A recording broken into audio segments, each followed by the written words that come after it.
Welcome to the Business Engine podcast. I'm Paula Burgess, founder of Beyond the Maze, and I'm passionate about helping business owners build businesses that run smoothly, grow confidently, and don't depend on them every single day.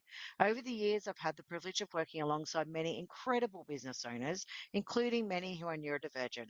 And one thing I've learned that success isn't about working harder. It's about building the right systems, leading great people, and creating a business that works the way your brain works. Each week, I'll share practical strategies, real business stories, and lessons I've learned from working inside businesses to help you spend less time putting out fires and more time building a business and a life you love. So let's get started. Welcome to episode 3 of the Business Engine. So we're talking today about following on a little bit from last week, and I'm going to give you some questions to think about around building a business that doesn't depend on you. So here's the question I want you to think about first of all. Does your business need you, or does it just need the role that you currently perform? Because they are very different things. If every decision, client issue, staff question, and problem eventually finds its way back to you, you haven't necessarily built a business that needs you. You've built a business with a whole lot of roles that haven't properly been handed over yet. And that's what I'd like to talk to you about today. So, what does not depending on you actually mean? When I talk about building a business that doesn't depend on you, I'm not talking about sitting on the beach all day doing nothing while everyone else works. Well, if you want to do that, sure. I reckon that'll get pretty boring after a while, though. And I'm definitely not suggesting that you should have nothing to do with your business. Even I would think, even people that buy businesses to keep generating money from them and they've got a team that run it, there's still an element of you wanting to know what's happening and getting reports and all that you'd have to make sure your investment still stays the same. So I don't think you can have a business and completely forget about it. You'd still have to have touch points to understand why it's still going.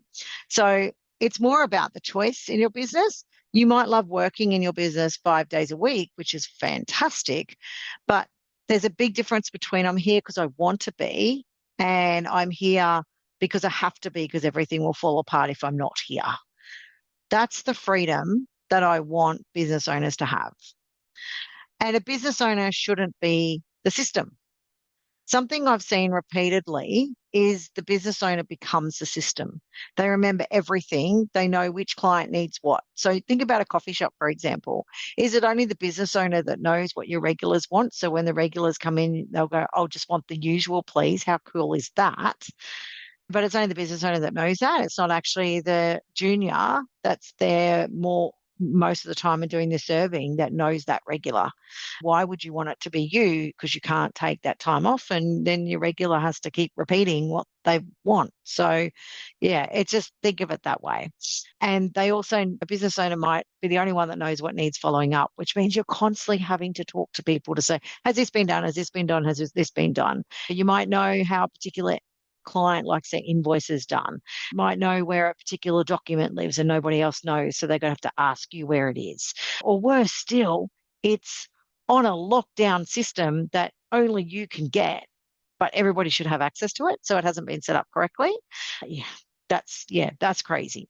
And you might be the only one that knows what to do when something goes wrong. What if you're overseas on a holiday with your family and you're asleep because it's nighttime over there, but it's daytime over here, and something goes wrong and you haven't empowered your team to fix that?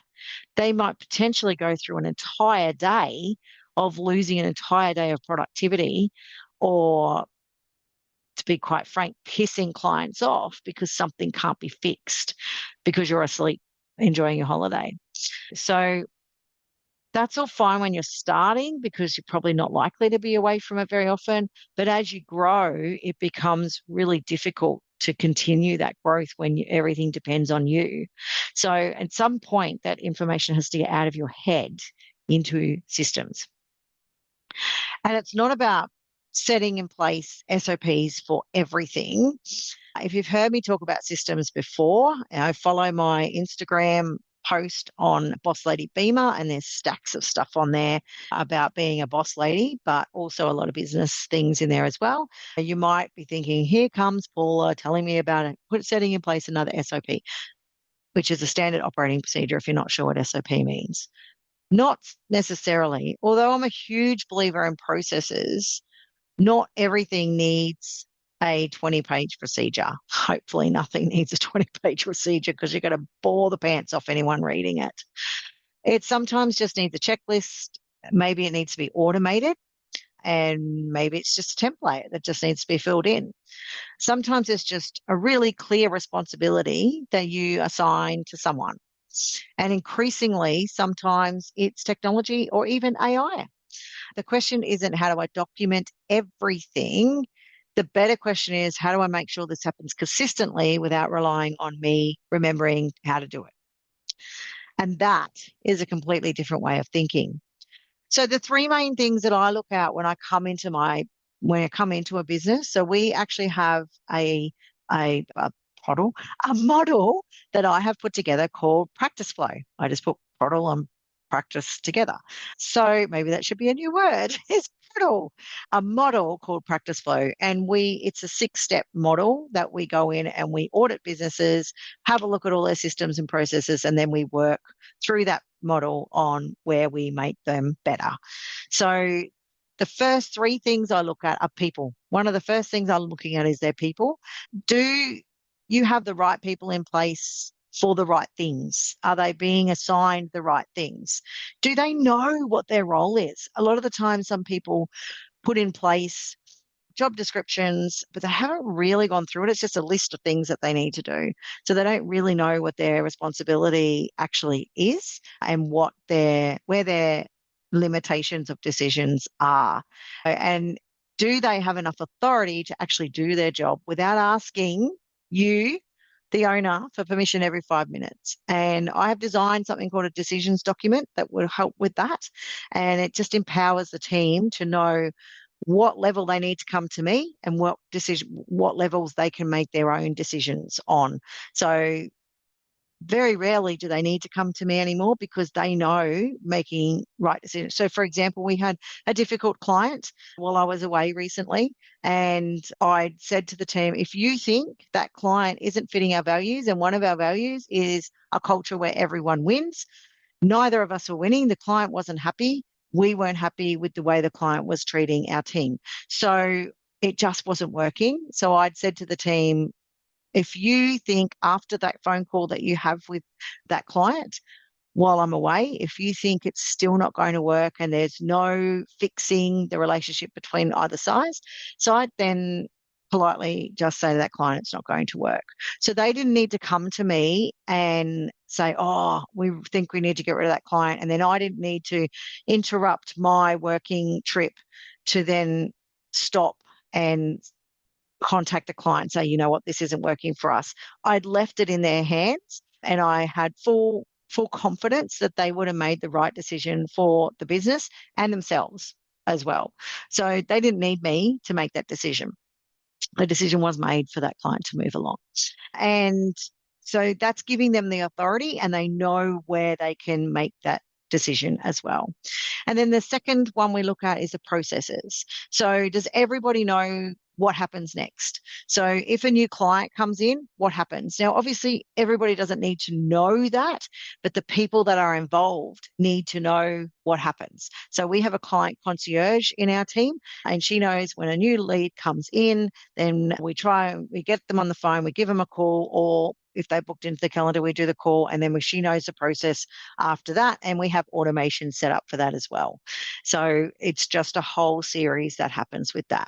If an invoice isn't paid, what happens? And the team also know that if the invoice isn't paid up front, the work doesn't start till the invoice is paid up front for a new client. So they just know that. So that is when they come to me, because I currently look after my own finances. I do have a bookkeeper, but with the invoicing stuff, I'm currently doing that because I'm down a PA at the moment.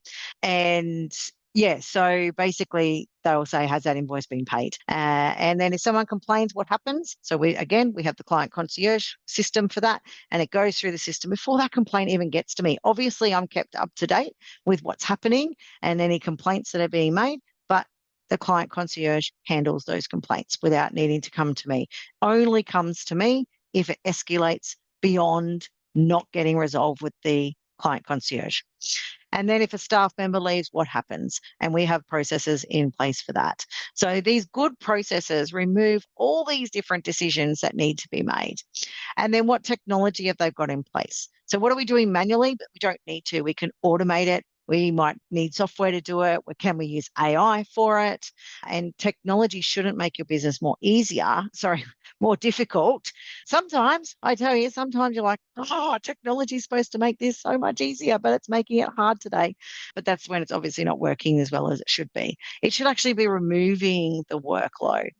The owner's role has to change. There's another part to this that's much harder though. Is you. You have to change for any of this to help you in your business. You can't bring in processes for your business, and not let the reins go a little bit. As your business grows, your role will change as well. And that can be really uncomfortable. Even I see it when a client comes to us and their business is their baby, and they're all of a sudden handing over a little bit of that business to a VA, and we're in there controlling their calendars and making sure all their paperwork, making sure their compliance is up to date. And it's scary, right? So we see it all the time, and there's a little bit of nervousness about it. So I tell my team that treat the business like somebody's newborn baby. If somebody had just handed you their newborn baby, you're going to care for it with the utmost love and respect. And that is the way that we want to treat your business as well, because having that delegation to someone and having that trust that someone's going to do the job and allowing them to make the mistake is pretty damn scary, right? You have to stop being the person that knows everything. You have to stop jumping in every second that someone struggles or makes a mistake, and you have to let the other person take the ownership of that role. And as I said before, you might even have to let them make a mistake, right? And I did find this difficult myself now. Oh my goodness, 14 years in business, I've just gone, just have it. What? And something comes across my desk and I'm like, do I need to do this? No, I can get one of my team to do this. So you do get used to it. But when I first started, I was like, oh, I'm going to give that away. I've got to give that to someone. And then I had someone over here that I was paying and needed work, and I had to let that work go, but also didn't want them to be paid for doing nothing. So it forced me to then give them work, because when you build a business, you do care enormously about how it's done, of course. And it's hard to, especially if someone does something differently to you, it's hard to let that go. But if nobody is ever allowed to make that decision without you, you will always be needed.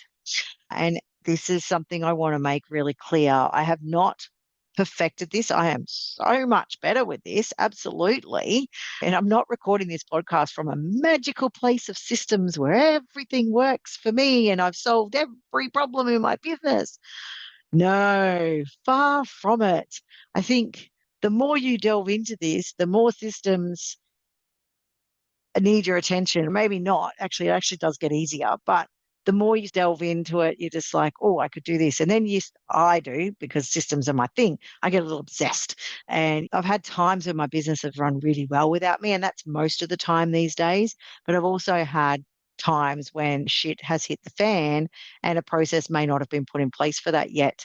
And I've been dragged right back into it, and I might be on holidays and I'm like, oh, damn it, I have to get back into my business and do it. But then I come back and I need a system for that so that doesn't happen again.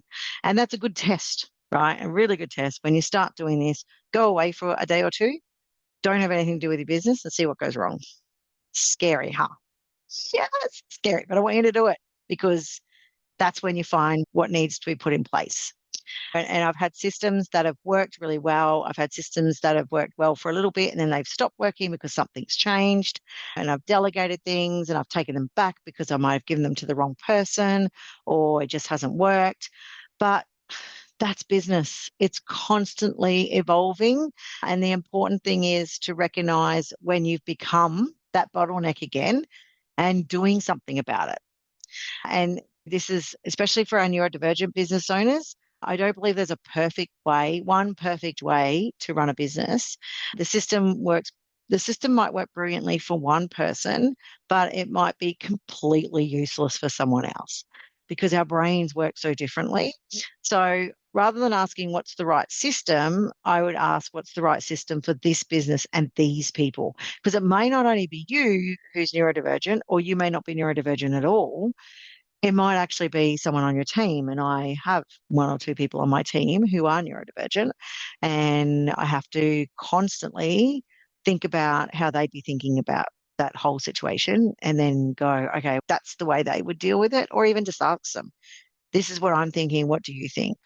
And that's something we're going to explore a lot more on this podcast is all that sort of thing. I am a past ADHD coach, so I might even bring some of those little techniques in.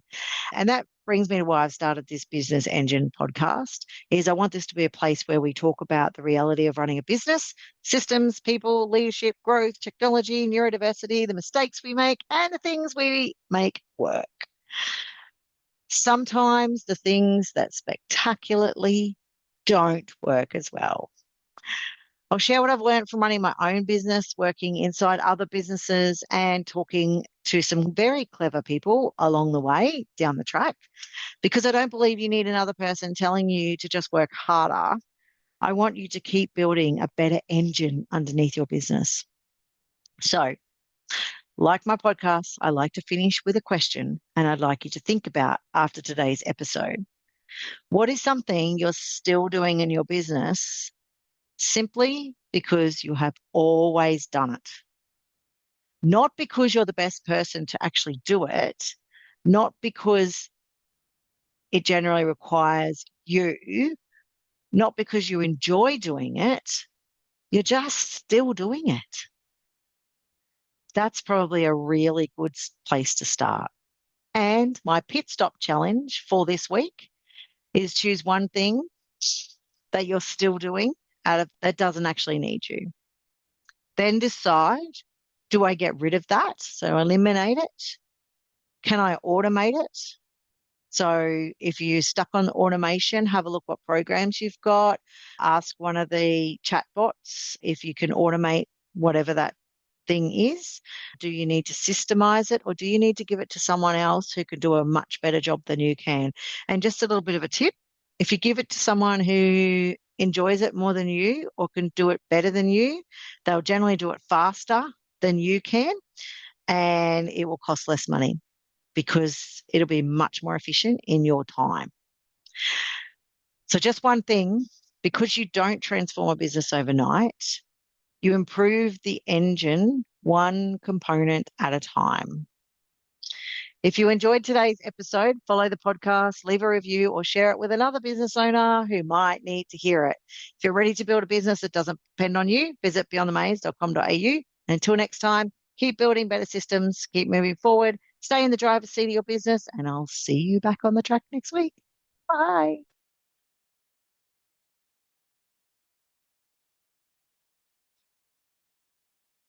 Before we pull into the pits, here's this week's pit stop challenge. Take one idea from today's episode and put it into action this week. Remember, operational excellence isn't built through motivation, it's built through consistency. Small improvements, implemented consistency, create extraordinary businesses. If you enjoyed today's episode, I'd love it if you follow the podcast, left a review, or shared it with another business owner. And if you're ready to build a business that doesn't depend on you, visit beyondthemaze.com.au to learn how we can help. Until next time, keep building better systems, keep moving forward, stay in the driver's seat of your business, and I'll see you back on the track.